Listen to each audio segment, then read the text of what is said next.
What's the difference between someone who lets life's storms drive them off course and someone who manages to stay on the road? Because it's not about having a better card or knowing what road to take. It's about mastering the art of driving through the storm. Hey there, fellow travelers, and welcome back to Get In, You Are Driving, where we explore what it means to take the wheel in life's journey. I'm your host, Maria, and today we are wrapping up my Driver's Ed series with something super crucial, which is how to weather life's storms while still keeping your hands on the wheel. So, in our very first episode, we covered the fundamentals of getting behind the wheel. In the second episode of this series, we talked about seeking the truth and why that's so important. In the third episode, we talked about the driver and who's really behind the wheel. In the fourth episode, we talked about how to live an intentional life. And today we're talking about something that can make or break your journey, and that is your perspective. Or, as I like to think of it, as I like to use road analogies, how clean is your windshield? I want you to understand that this episode is not about becoming permanently happy because I actually think that's quite unrealistic, but it's going to be about becoming resilient. It's all about learning how to keep driving when the weather conditions are not ideal. And trust me, this is a continual process that you will only get better and better at as life goes on. So let's get into it. Maria, this is a very naive way to think about your suffering and your pain because your life and a lot of challenges that you're going to have to confront are going to have to do with other people and decisions other people that decisions other people have made that unfortunately affected you.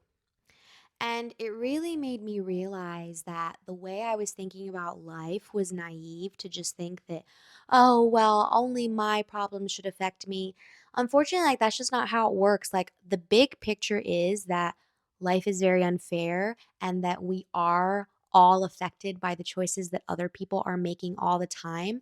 And I needed to take accountability and responsibility for that instead of essentially complaining about it and trying to avoid it and also live in fear of it. Because at the end of the day, I know this is said a lot, but it really is true. We can't control anything.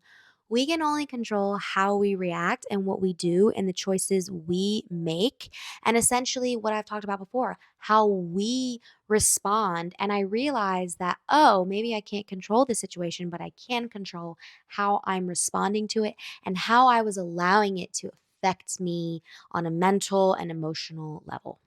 I had to stop running from my problems and I had to realize that I needed to take accountability and responsibility for them and that I needed to confront them in a way I had just never thought about doing before. And even more than that, I needed to stop allowing fear rule my life. I actually can't believe looking back how much fear that I had in me. I would have never thought I was a super fearful person, but I really was looking back and I needed to see my problems differently. And something that I listened to around that time that really helped me was somebody said, start to see your problems in life as your opportunities. And that just hit in such a way because he essentially was saying, what's your alternative? To be miserable, to be bitter, to be angry at the world, to let life get the best of you. And even though that was so difficult to hear in the beginning, it really was so true. And it's true. What was my alternative? There really wasn't anything I could argue to do there. So, after having like all these realizations and coming to that, I made a choice to approach things differently in my life and tell myself, okay, this is hard, but I can get through it. I can learn from this and I can get better from this experience. And I know you hear a lot of people talk about mindset. It's just so true though. When you change your mindset and you actually see things differently, when I actually started thinking, hey, maybe my problems can be my opportunities, maybe they are ways to test me and challenge me to become better, it fully changed how I saw any single problem that came into my life. And I want to make it clear though that this transformation and taking this mentality isn't about ignoring the pain that you're going through or pretending that everything's okay because that needs to be acknowledged. It needs to be acknowledged that you are in pain. You need to process those emotions. But after a certain point, you have to realize that life keeps going. It's the bitter cold reality, but life keeps going. And it's also about accepting that pain is inevitable, that life is unfair, and that some of the hardest things I've had to face have not been my fault in my life, but it's been others' choices getting me there, but also refusing to just let that define me and let the situation make me become bitter. So, yeah, I had to take a step back and realize pain is inevitable. Life is unfair. Unfortunately, other people's actions can be consequences for me. But I think that I realize, but that doesn't define me. And I think that when you truly accept this, you can let go of a lot of fear and you can realize that this is just how things go. And then maybe stop being scared of like the world around you because the news, people's pessimism, people's choices, the negativity that just seems to be everywhere, the evil, the malevolence, and things just we don't understand and probably never will. Like the way you see those things are going to change so much when you adopt this mentality of life is suffering and suffering is inevitable, but you can choose to get through it. So instead of asking yourself, why me? Why is all this happening to me? Start asking yourself, how can I take this on? How can I fight this? How can I be strong? And how can I change the story for the good and allow this problem and suffering that I'm facing to help me become better? I know that one of the most profound things that I've learned on this journey and up to my life at this point is that if we don't go through these tough times of excruciating pain, we just don't grow. And it's a very annoying truth, but it just is one. And I think most of us know this deep down, but we tend to forget this when we're in the thick of our pain and suffering because, like, it's just so easy to wallow and fall victim to it. But the truth is, life is always going to have its challenges. It's never going to stop. There's always going to be a problem around every corner. So it's not about avoiding the pain, it's about choosing who you become in the face of your pain. And you can let it make you bitter. You can, but you can also let it make you better. And I just want you to know very clearly that that choice is fully yours. Alrighty, so let's get into what I want to call the reality of weather conditions in your life before we get into all the practicalities and the definitions. So I want to be very clear and honest from the start. Life is very difficult. It's unfair and you are going to suffer. That's pretty much a promise. There's no sugarcoating the truth. But here's something that I've really learned about reacting to life storms that I want to share with you. And that is that we have two choices in how we react to the challenges. We can allow them to make us bitter, or we can allow them to make us better. It's that simple. So again, we all know that suffering exists, it's universal, but so often we live in a place in avoidance, like in a place of avoidance of that, either out of fear or because facing our difficulties feels just too overwhelming to do head on. Maybe we even tell ourselves things like when I get that promotion or when I'm in the right relationship or when things settle down, that's when I'll be happy. That's when I'll be satisfied. That's when things will be aligned. But unfortunately, that's simply untrue. So I want to break down what I think are the three primary reasons we suffer because understanding this, I know really helped change my perspective. So I think the first reason is it's inevitable. It's just absolutely inevitable. It's woven into the fabric of life itself. Two, I think we face harsh treatment from society and from other people and even ourselves. This one can be particularly painful because it feels very unfair, but again, another reality of life. And third, this is a hard truth that you may not want to hear, but sometimes we suffer because it's our own fault.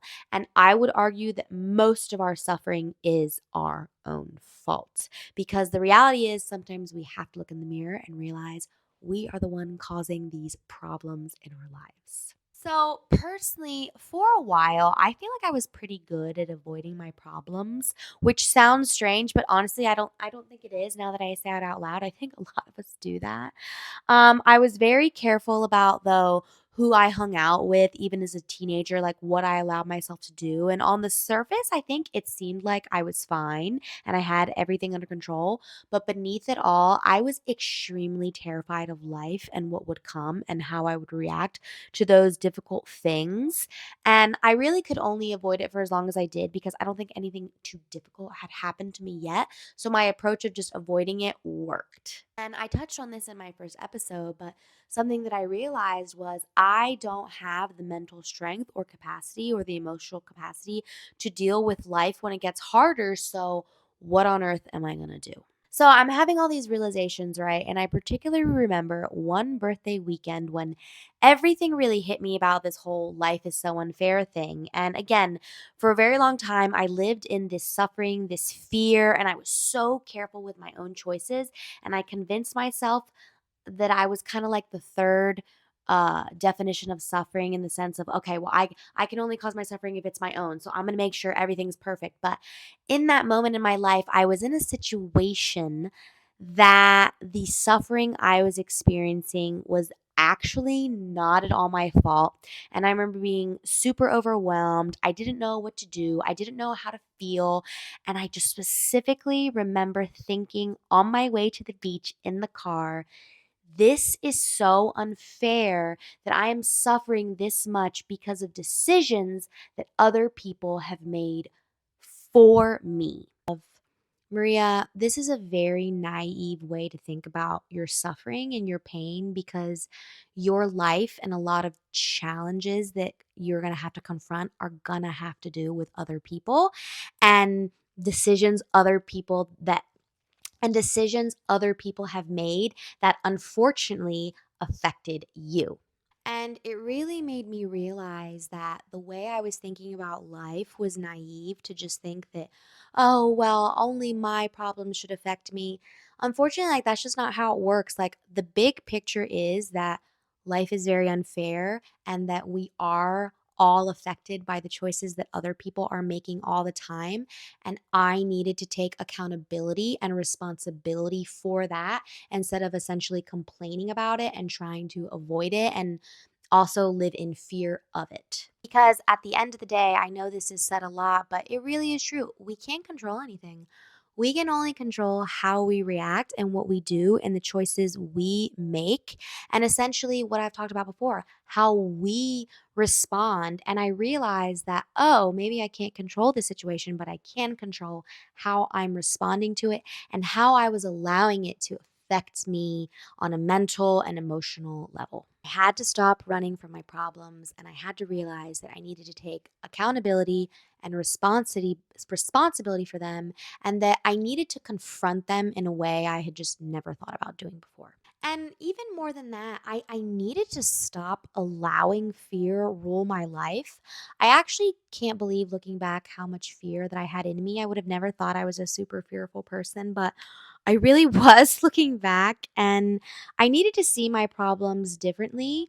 And something that I listened to around that time that really helped me was somebody said, start to see your problems in life as your opportunities. And that just hit in such a way because he essentially was saying, what's your alternative? To be miserable, to be bitter, to be angry at the world, to let life get the best of you. And even though that was so difficult to hear in the beginning, it really was so true. And it's true. What was my alternative? There really wasn't anything I could argue to do there. So, after having like all these realizations and coming to that, I made a choice to approach things differently in my life and tell myself, okay, this is hard, but I can get through it. I can learn from this and I can get better from this experience. And I know you hear a lot of people talk about mindset. It's just so true though. When you change your mindset and you actually see things differently, when I actually started thinking, hey, maybe my problems can be my opportunities, maybe they are ways to test me and challenge me to become better, it fully changed how I saw any single problem that came into my life. And I want to make it clear though that this transformation and taking this mentality isn't about ignoring the pain. that you're going through or pretending that everything's okay because that needs to be acknowledged. It needs to be acknowledged that you are in pain. You need to process those emotions.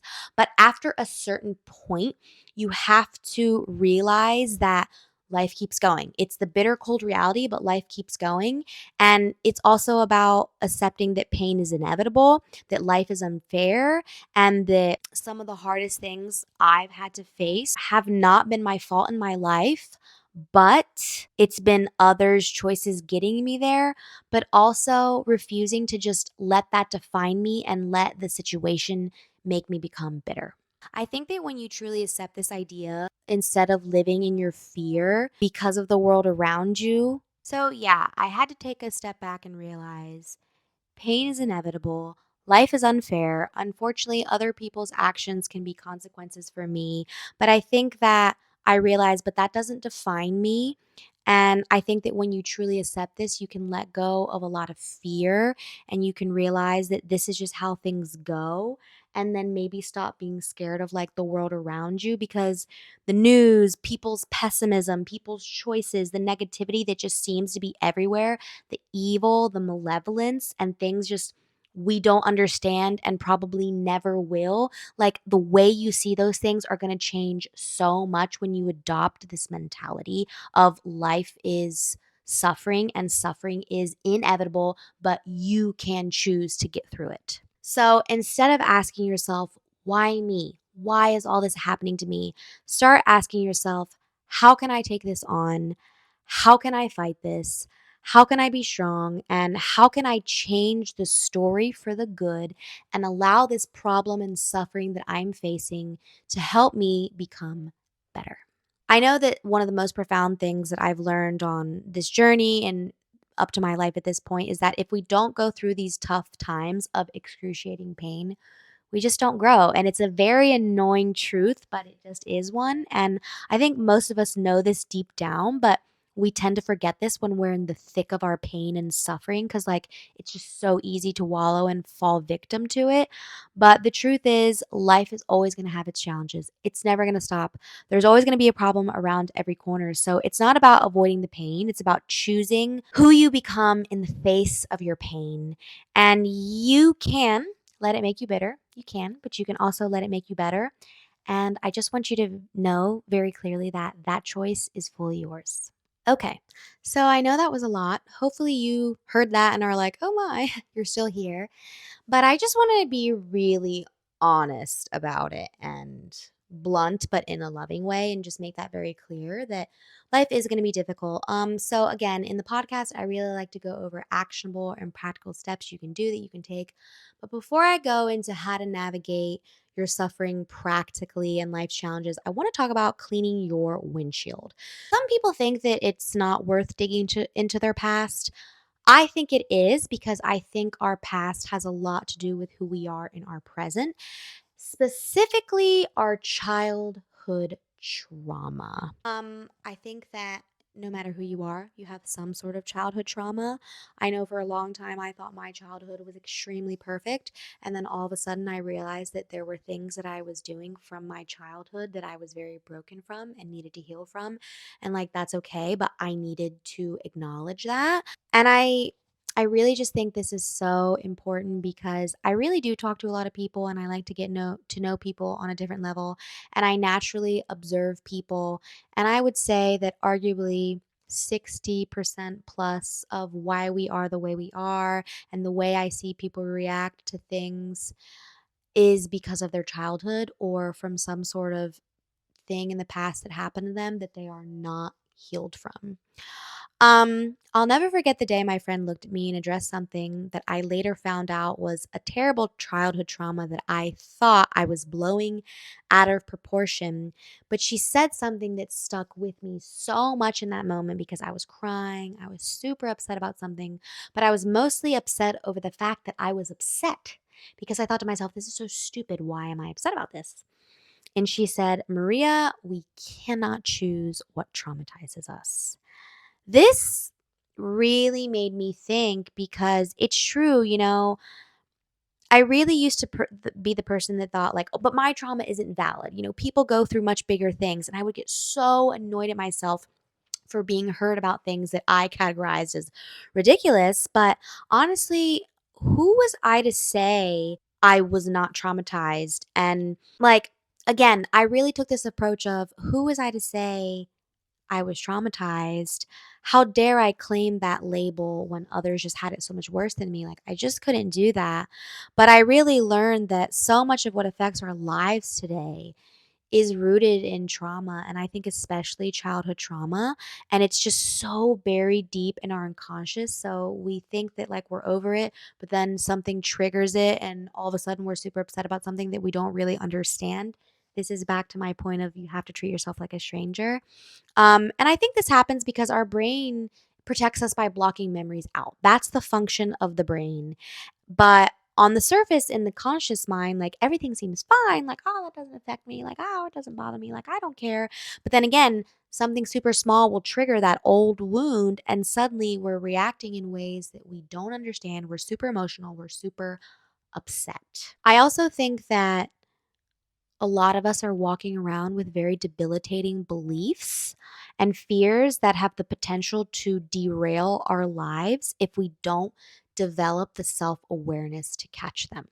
Again, it really is like driving with a dirty windshield because you might think you're seeing clearly, but your view is actually distorted by all these old hurts and traumas and smudges and scratches. So, again, I don't want to like harp on this too long. I think that you get the point, but I really do think you need to address the past and figure those things out because they really do shape and form who we are as adults, how we will go into our romantic relationships, how we will react to stress, how we will view ourselves. Pretty much all of that starts when you're a kid. And the thing about facing your childhood feelings, and I think something we naively think is that it'll all just go away, like that pain will go away. But I really believe that it will only persist and that it will shape our patterns, our desires, our fears. I mean, take something like the fear of abandonment in a relationship. A lot of times that goes back to being a kid. Maybe it started when you were 5 and your mom was late picking you up at school and you felt abandoned. Like, it's so crazy, but sometimes when we dig, like, it does go all the way back. Maybe you have a problem with having to be the best at everything and perfect. Perhaps it stems from you never feeling good enough as a child. Maybe you feel like nobody pays any attention to you and you're just dying for attention. Maybe your parents were busy working and they didn't have attention to give you. I don't want to say everything starts in childhood. This is going to be so unique for a journey for you to go on and figure out. But I think a lot of it does. And as somebody who was in so much denial about my childhood and never having experienced a thing wrong, but then was deeply affected in my adulthood, trust me, you probably have some problems. Another quote that has really hit home for me is that the trauma was not your fault, but the healing is your responsibility. You hear this so much right now, especially in romantic relationships and why people split up. They'll say, like, well, I'm just not ready. I'm not strong enough. Like, I need to build myself up as a person. I think so much of that has to do with the fact that so many of us are going around in life not healed, and then we just never take the time to heal. And a lot of people will take it upon themselves to blame their situation, to blame their parents, to blame a partner. And yeah, sure, you can place blame on them, but at the end of the day, like, that's not going to get you anywhere. So again, the trauma isn't your fault, but the healing is your responsibility. And I think once you become an adult, you have to stop blaming people and realize, like, okay, that happened to me. It's unfair, but I need to heal. And I know that's like a harder thing to hear, but I also think that that's so empowering to hear because now it's your choice to want more for yourself, to do better, to grow, to heal. So don't see that as debilitating. Because at the end of the day, what happened to you does not define you, only you define you. And the biggest goal should be moving forward. This is where I think self awareness is so crucial and is just your best friend because it's about starting to pay attention to those moments where you have really strong emotional reactions to. And instead of judging yourself, just get curious. Like, ask yourself, why? Like, Why am I so upset that my friend blew me off? Why do I get so annoyed when my boyfriend doesn't sit and listen to me? Why do I feel so invalidated at work if my boss doesn't like my ideas? Like, these are all the things I want you to think about. And again, why does it affect you so deeply? When did this pattern begin? When did this feeling start? What is the root of this feeling? And where did it come from? So, again, it just goes back to studying yourself and figuring out why. Because if you don't do the digging, no one else is going to do it for you. And these things are just only going to keep on affecting you. So, again, I really think that it's about finding this balance of acknowledging that, yes, I was hurt. Yes, that was unfair, right? Because we said life is unfair, but while also refusing to let it define your future and refusing to allow it to make you bitter. Because that is the easy choice and that's the tempting choice, but it's the choice that will get you nowhere.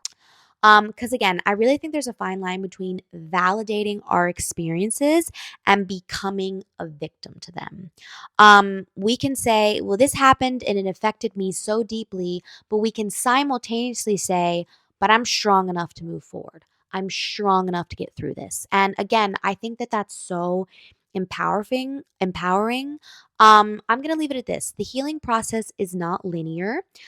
Some days you might feel like you've got it all figured out. Other days you might feel like an emotional wreck. Um, or you might feel like you're right back from where you started. It definitely takes time. That's super normal. But what I want you to realize is that what matters is that you're paying attention to yourself, you're tracking patterns, you're doing the work, you're practicing self reflection, and most importantly, you're being patient with yourself through it all because this is excruciating. And someone who has recently had to dig into a lot of childhood trauma, I can really promise you that. So, right before we get into the practical things, I just want to make it very clear this is not an easy thing to do. It is difficult. And I want you to know that there is professional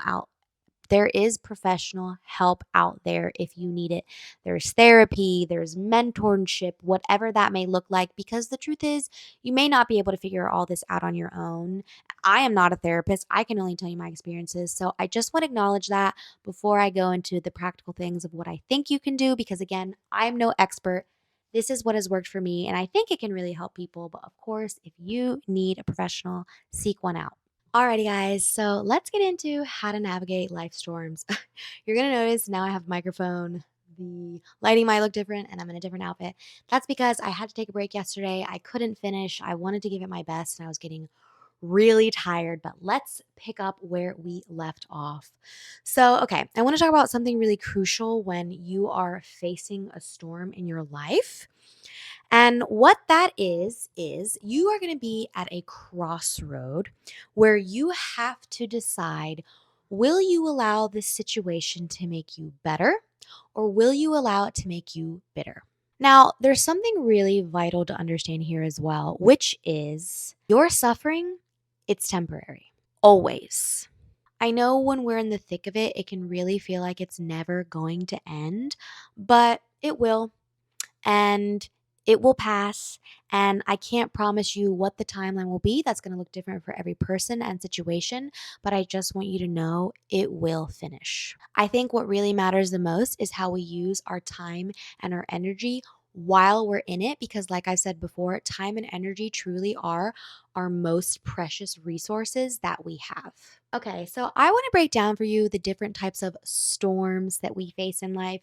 These are my definitions and these are how I've categorized it. I'm not saying this is the perfect or right way, but I have created these to kind of help you understand how to navigate them practically. And also, I just want to give you practical scenarios. So, the very first one is what I like to call sudden crisis event storms.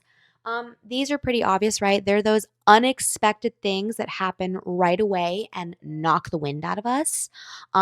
This could be getting a phone call that your loved one is suddenly in the hospital after a car crash. This could be getting laid off when you walk to work in the morning. This could be discovering somebody betrayed you in a relationship.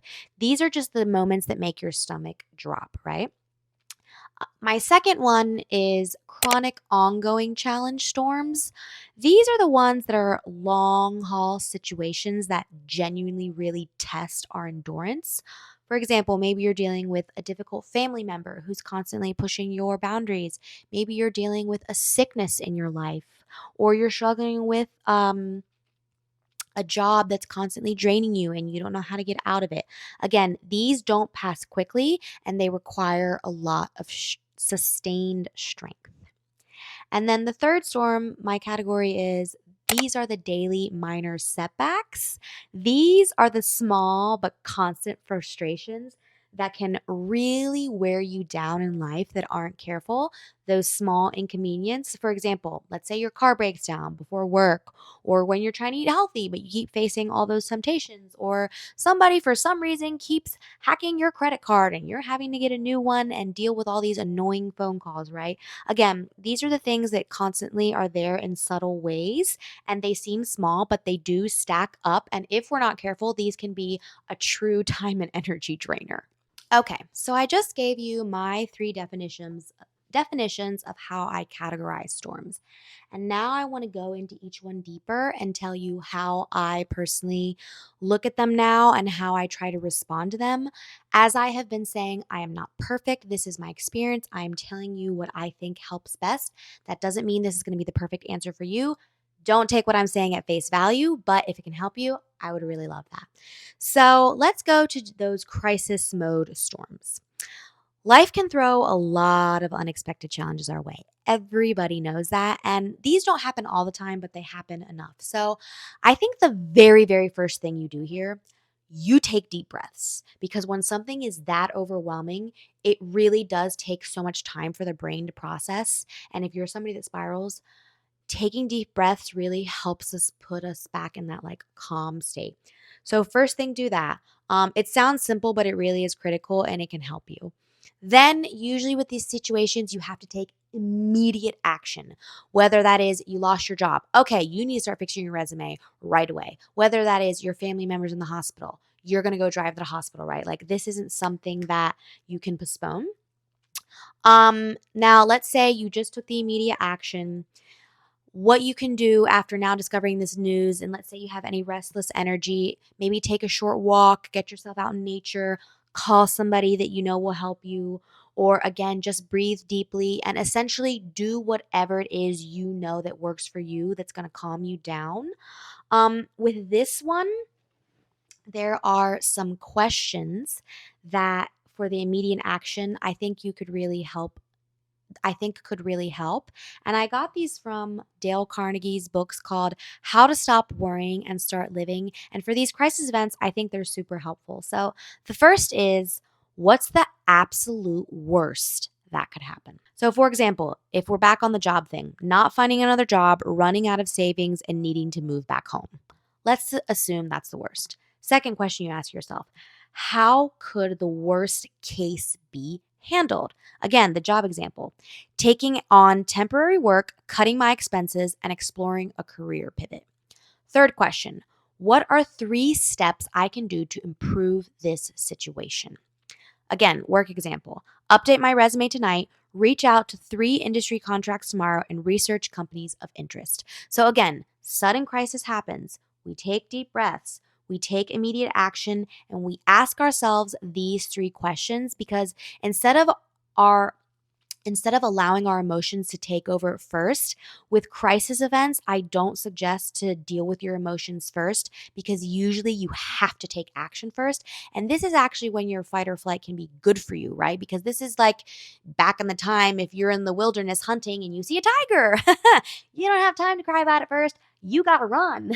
So that's kind of like the approach that I'm telling you here. And I really think these 3 questions help because so many times we can just go in panic mode, full emotions, and we need to be rational in the beginning.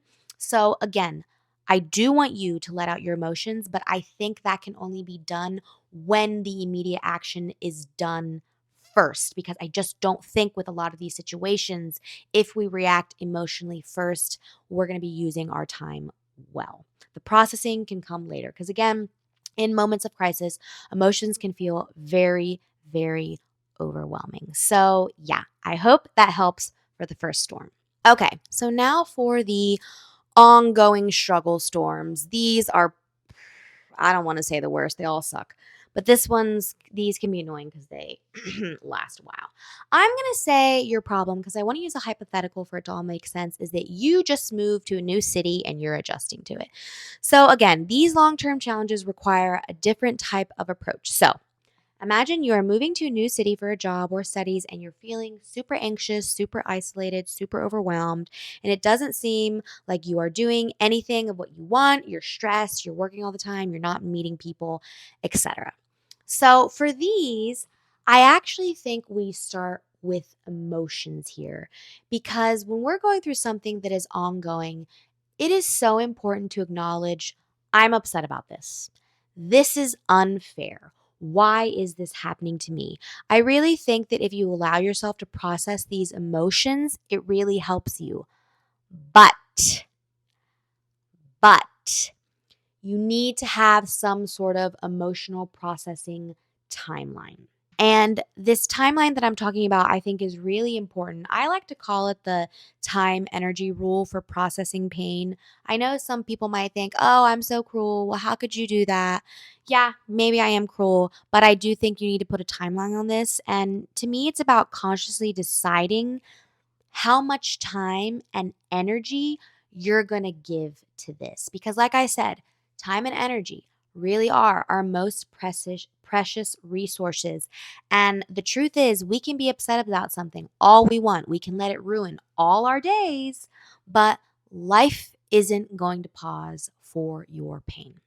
So we have to learn how to move through it. I think the thing is, if we get too caught up in how we feel and constantly just acknowledging our emotions, we start thinking about like how terrible it is, how nothing's going to change. Again, you have to ask yourself, how far will this get me? Because life is going to keep moving forward without you. So I really like this rule because it acknowledges that you're hurt and it's unfair, but it also says, okay, but I need to get through this. I want to get through this and I have to stop mourning. Now, for the emotional part, maybe you're somebody that needs to schedule that time to feel more emotional, or maybe you're somebody more like me that when you feel the emotions coming, don't stray them away. Actually, allow yourself to feel them out. And then as time goes on here, I want you to focus your shift to what are the actionable steps that you can take. Because with long, ongoing ones, again, like I said in the beginning, nothing lasts forever, but you really do need to be intentional here about, all right, but how am I going to get myself out of this situation? So you can ask yourself some questions like this, which is going back to what we've talked about. First, I want you to think about, is this making me bitter or is this making me better? For example, feeling frustrated about being alone in that city could be reframed into using the time to discover new hobbies or explore the city. Another question you can ask yourself is, what story am I telling myself? So, for example, instead of thinking, well, I don't belong here, why did I do this? I'm so stupid, reframe it into, this is an opportunity for me to grow and learn and meet new people. And then the third question I want you to think about is, what can be controlled? So, for example, while the initial adjustment period may feel very isolating, right, because you're in this new city, maybe things like reaching out to your new coworkers, joining a local group, joining a running club, or taking care of your physical health are all things that are within your control.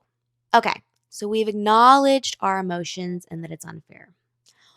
Two, we've given ourselves an action plan of how we're going to get out of this very long, suffering, painful situation. And three, now you're going to create a routine for stability. So, again, now I want you to establish consistent habits, whatever makes you feel good. That could be exercise, morning walks, talking with your loved ones, because this is going to create a sense of normalcy and what feels like a lot of your chaos. And I think a lot of times when we're not doing well, we don't do all the things that make us feel good. And that's such a disservice.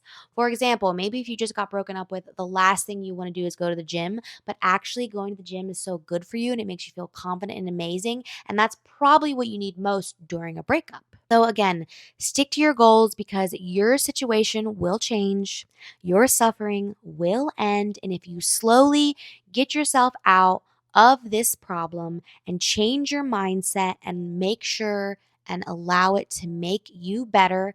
Again, I promise, slowly, slowly, things will get better. Okay, so I hope all that made sense about the ongoing storms. Finally, let's talk about the minor daily setbacks because these do add up. Now, again, these little things pile up like traffic, spilling coffee on your favorite white t shirt. That's my favorite one. Here's how I've practically learned how to navigate these. So, one, pause. Pause and remind yourself this is just a small moment, it's not a whole day. Two, ask yourself, is this worth my energy? Because if it's that spilled coffee, you can change your shirt. If somebody annoyed you on the phone call, you can let them have annoyed you, but move on and still have a good day. If it's traffic that you're caught in, listen to an audiobook, listen to a podcast. And three, before you act and do something that you're going to regret, take the time to take a breath and think about it. Because sometimes a short little pause and not our allowing our emotions get the best of us can prevent a situation from escalating into something that it doesn't need to be. So, again, each situation we face in life is really unique. And that's why I really like the time energy rule of setting a timeline of how long you're going to allow yourself to be upset of something. Everybody handles hardship very, very differently. And again, there's no exact set timeline for healing or moving forward because some situations take 2 days, some take 2 years or longer. And sometimes we may never fully get over something, we may never fully get closure. Unfortunately, that's life. So, again, the reason for mentioning this rule about putting a timer on how long you're going to allow yourself to be upset is simple because we can't let ourselves or we can't let situations get the best of us or allow our emotions to spiral out of control. Because, like I've kept saying, and a very true, hard reality about life is that it keeps moving whether you go forward or not. And I do want to say, I think a lot of our problems do arise out of suffering being inevitable in life. But I think what makes them worse and then falls into we make ourselves suffer is because we allow them to spiral out of control due to our actions and how we react to them and how we allow them to affect our emotions and our daily lives. So, if you really found these three methods of how to react to these certain storms in your life useful, please, please use them. I know they've helped me so much. Again, with all of everything that I've said today, I'm not here to suggest that handling a life crisis is easy. That said, I'm not here to suggest that handling all these situations in your life are easy or that challenges are immediately solvable. Because again, every experience is so unique and there isn't a one size fits all solution. And what I do really want to emphasize through all this is that it's important to acknowledge when you're struggling. So give yourself permission to feel upset, frustrated, heartbroken, whatever it may be. But don't let those emotions drown you. Don't let them rob you of your entire future. Don't let them steal away your daily joy. Again, even if it's super small, you can move forward. Things will get better. I really do think it's vital to process our emotions, but I think it's vital to stay rational and action oriented because this is what prevents situations from getting worse than they can be. So, your challenges, whether they're large or small, they are an inevitable part of life, but they can also be opportunities for you to grow and become more resilient. So, the key is to match your response to the size of the storm. Not every single challenge is going to require the same level of a response. A broken coffee maker doesn't need the same emotional energy as a broken relationship. Is taking the first step to face whatever storm you're in, whether it's big or small. And the other key is to change how you view your problems in your life. Begin to view your problems as opportunities to grow who you are, your character, and your relationships. At the end of the day, suffering pushes us to become better and to do more. So, even though it's really painful, I want you to embrace it because allow that pain to make you better. Allow it to push yourself and just don't allow it to make you bitter. So, again, these approaches are ones that have helped me navigate my own situation. Like I said before, they're not a one size fits all. While I can't promise they're going to solve all your problems, my hope is that what I said today can resonate with you and help you find your way through whatever current storm you may be navigating. Lastly, I just want to say don't weather your storms alone. If you are feeling very lonely and don't know what to do and it's getting really serious, please contact and seek professional help. Again, preparation is also key for life's storms. Practice them before you need them. So try with little things in your life to become more mentally fit and think of your mentality as a muscle that you're trying to strengthen. That way when things hit you and storms come, you don't just rise to the you don't just rise to the occasion and see how you're going to react. You can fall back on your training of mentally becoming more fit. All right, guys. So we are coming to a close here. But lastly, I want to talk about something really important because this is something I have thought a lot about for myself and something that I really had to figure out, which is the difference between blind optimism and true courage. I'm going to be honest, I personally don't like it when people say, well, just be positive, things will get better. And I know this might be controversial. But I don't like people. No, it's not that I don't like people. I don't agree with the sentiment of everything happens for a reason. It's not that I dislike people who say that. I just don't personally believe that. And sometimes when you're in the middle of something very, very difficult in your life, that's just not helpful to me. And it's just not very real. But that's my personal opinion on it. So, what I have found that really has helped me with this balance is what I like to call a dual awareness. So, what does this mean? This means being able to look at your situation and say, yeah, this is really hard right now, and I have the strength to face it. It's kind of like if you'd be standing in the rain and acknowledging both that you're getting wet and that you have what it takes to find shelter. Say you're lost in a forest. That was the best analogy I could come up with.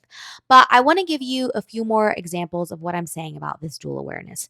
So, when I face a challenge, again, I like to hold these two truths at once. So, these are super general.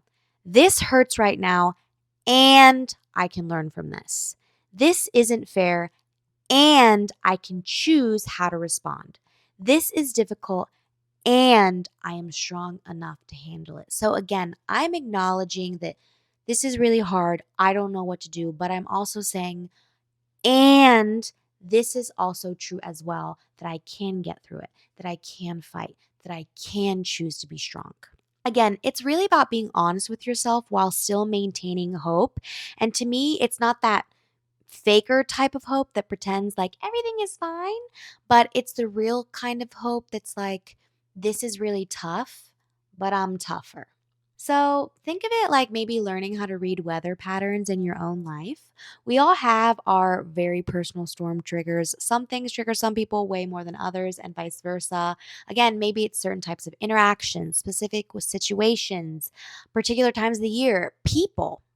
The key is learning to recognize our triggers and control them before they just hit us full force.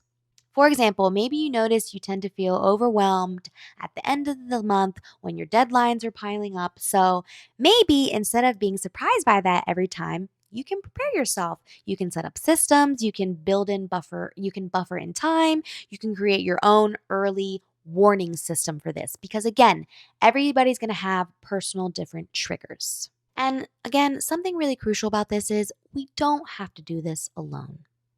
I want you to think of it like a convoy on a long journey. We all have other vehicles around us, right? When you go out on drives, there's always other people around you driving. Sometimes people can hesitate asking somebody for help because we don't want to be a burden. We don't want to show that we're weak. But actually, knowing that we're weak and we need help, I think that There's a lot of strength in that and a lot of wisdom in that. And the people that truly, truly love you and want the best for you are going to be there for you. Now, I also want to be real about progress when you're going through very difficult things. It's never going to be a straight line. Sometimes you may feel like you're moving forward and doing so much better, and then suddenly you hit a detour and everything comes crashing in again. That's normal though. That's human. A lot of that is our emotions. And again, the key isn't to avoid that, it's to allow yourself to feel those emotions and process them. But I had a friend kind of compare it to waves one time, and she says, at first they're really big tidal waves, but then they calm down after each time. Like the more you grow, the further it is from the situation, the waves are just going to get smaller and smaller. Like the waves of emotions about it are going to get smaller and smaller. So, what I like to do along my way is celebrate the small victories because you're going to have some.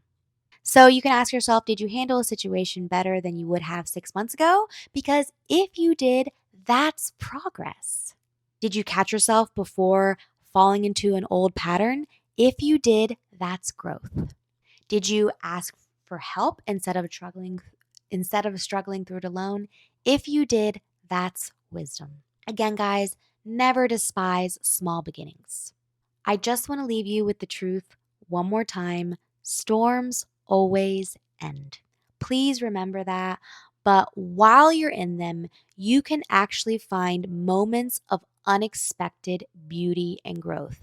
Again, allow them to be opportunities for you to grow because every challenge, every difficulty, every storm has something to teach us if we're willing to learn. So, guys, as we wrap up with today's episode, I want to leave you with this thought, which is you get to decide how you'll navigate the weather patterns of your life.